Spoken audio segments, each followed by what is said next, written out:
also take your questions. So at this time, I'm going to call on Nashville's Mayor, John Cooper. Well, thank you all for being here. The chiefs and I just have had a walking tour of the devastation on Second Avenue, and as of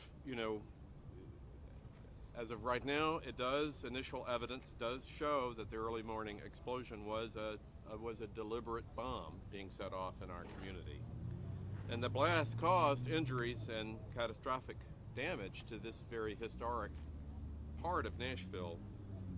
Now, at the end of the day, I think all of us, I certainly have gone from relief that there were not more casualties, and that's an amazing thing that there were not, particularly when people begin to see the devastation on Second Avenue, to relief that there were not more casualties, to now anger and determination and resolve, and a resolve to rebuild and not to be deterred, and to bring whoever was responsible for this to justice.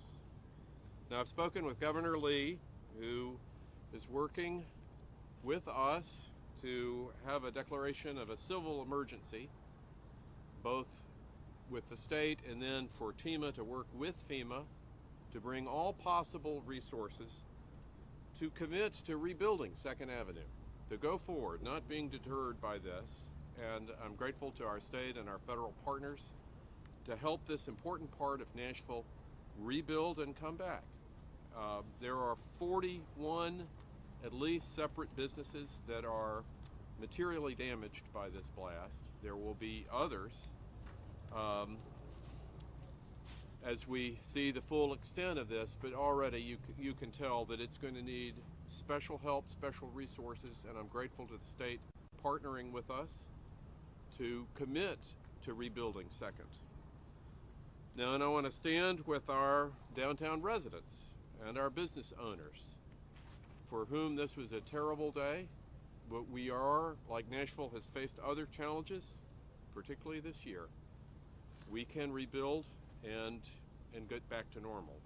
Now, as announced earlier, Metro is also establishing a curfew in the explosion impact area from 4:30 today until 4:30 p.m. this Sunday. Now, affected businesses, I would urge them to contact Krista Lapp at the Central Precinct, 862-8600, to be able to manage coming back to your facilities safely. But in the meantime, the curfew area is going to provide safety and security for businesses in this area. And I will go ahead and warn Nashville. It'll be some time before Second Avenue is back to normal. It is not going to be the 3 days of the curfew for Second Avenue itself. The curfew is going to go from 4th to the river, from James Robertson down to Broadway. The police are going to take special care with that for the next few days, and our partners at the FBI do have a large crime scene to investigate, and they need to be able to do that work effectively and well. Now, this morning's attack on our community was intended to create chaos and fear in this season of peace and hope. But Nashvillians have proven time and time again that the spirit of our city cannot be broken. But we're not going to rest until those responsible for this outrageous and cowardly attack are brought to justice. And the full force of the Metro Police and our partners with the FBI and the ATF are working together to make sure that we will get back to being the safe city that we are. Now, 3 people have been hospitalized as a result of the explosion and are in a stable condition, and my prayers are with them and their loved ones.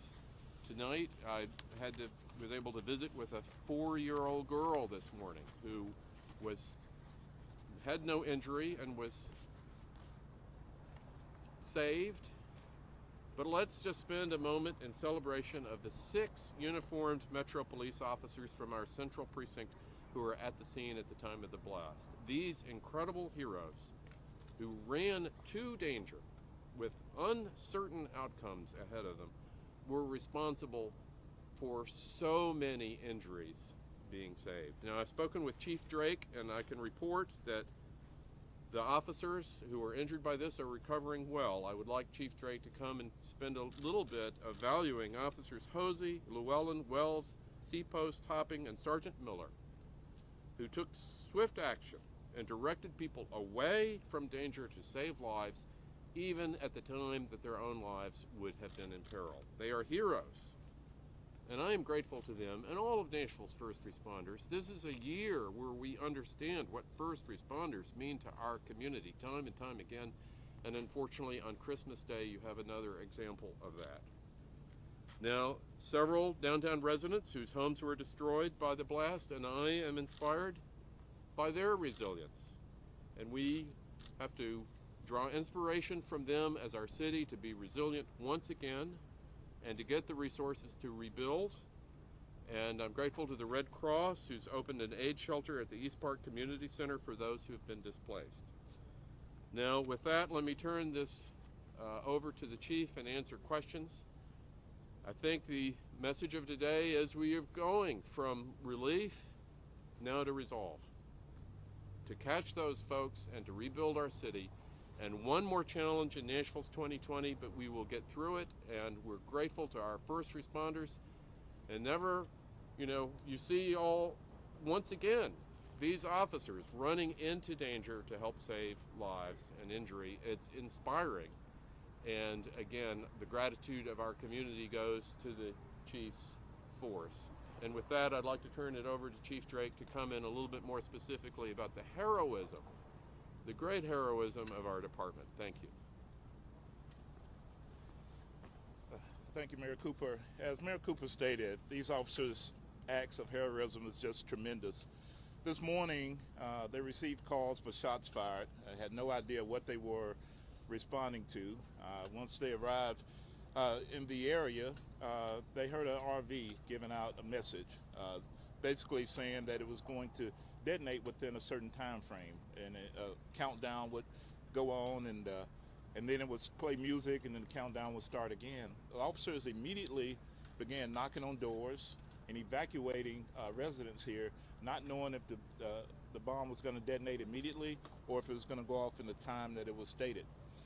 These officers didn't care about themselves. They didn't think about that. They cared about the citizens of Nashville. And they went in, and we'd be talking not about the debris that we have here, but also maybe potential people.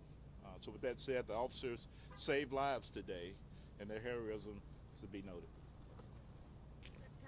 Sir, do you believe that either the Lyft headquarters or the AT&T data center might have been targets of this explosion? We don't know. The investigation is continuing. We don't know the motive at this time, but we're following up on all available leads. Is there any timing, Chief, at all, why this happened Christmas morning? Anything that leads you to believe that this day was chosen in particular for this to happen? We don't have anything at this time. We're following up on every lead that we can.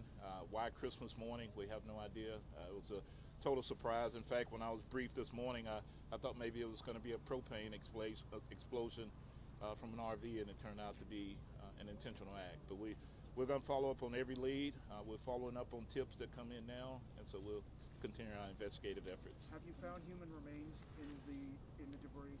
We have found tissue that we believe could be remains, and we'll just have that examined, and then we'll be able to let you know from that point. And can you specific where those were found? I'm sorry. Yes, can you speak to where that was found? I can't hear you. Can you speak to where that was found, if it's believed that it might be someone who's inside the RV? Well, the RV was detonated, so if it was someone inside, we have no idea. It was such a large explosion, but the investigation's continuing. There's matter all over the area down there, and so we'll continue to examine that to see if it is human remains. Right now, are you saying that there are no fatalities when it comes to this incident? Right now, it's no known fatalities that we know of. So. Just the tissues is what you believe, that you found human tissue in the remains is what you believe. We believe. You believe. Could be, but to be for certain, we have to examine it. And once we know for sure, and then we'll let everyone know. But we're investigating it. Have you received any information of threats leading up to the city in the coming days? Anything to lead you to believe that this was something that was coming? We have not received any threats whatsoever. It was total surprise. As I said, when I got the call this morning, I thought it was going to be a camper. Someone was trying to keep warm. It was a gas leak, and it was an explosion. As I got more updates, that's when I found out it was intentional. but we had no pre-warnings at all. What do you make of the timing of this, being that there are no people out on the street at 6 in the morning, and that it happened with the announcement playing in advance?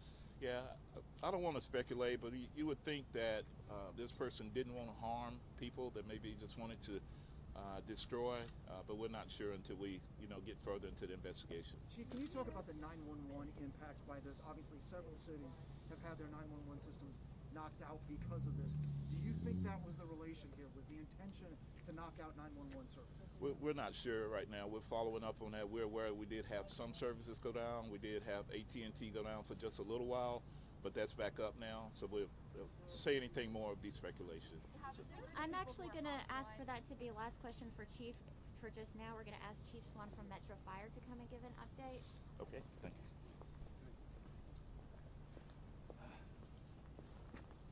Well, good evening. I know there's a lot of unanswered questions that we can't answer right now. But some of the things we do want to talk about when we talk about our public safety and fire and police and Office of Emergency Management, the things that we do operate off of the LIP method, where we life safety, incident stabilization, and property conservation. And so currently, right now, we know we've done a sweep of all the buildings to try to make sure that we cleared, that there is no personnel that are in the buildings, and we've done all the hazmat sweeps and all the things that you would imagine if it's a dirty bomb or something of this nature. Now we have our urban search and rescue teams in, that way that we can shore up the buildings. We got structural engineers there to make sure that, again, that the buildings are sound enough to actually be able to enter in and out of them. So again, it's a lot of moving parts, and I know there's a lot of questions that, again, that we're trying to answer, but at this point, it's just so many moving parts. So again, we just want to take our hats off to all the first responders and all the job that has been, especially now with the infrastructure in the situation it is, all the partners that we have in local, federal, working together to make sure that, as the mayor said, we're a resilient city and we'll keep moving. Thank you. Any idea how many people were evacuated?